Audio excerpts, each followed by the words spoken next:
காலகட்டத்துல வந்த பணத்தை எல்லாம் எவ்வளவுதான் இடத்த வாங்கி போடுறது?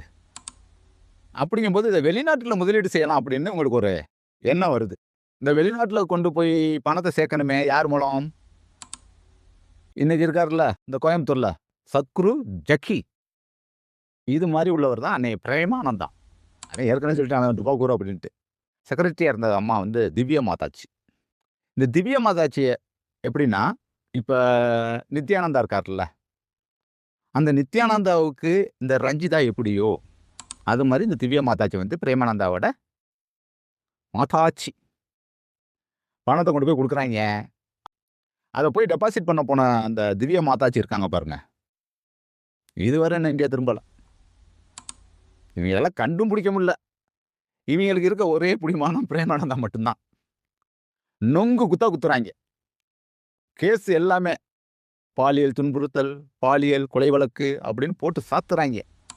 காசு வந்துட்டல்ல. அது வெளியாயிருச்சு. திவ்ய மாதாஜி எடுத்துட்டு அது பாட்டுக்கு போயிருச்சு.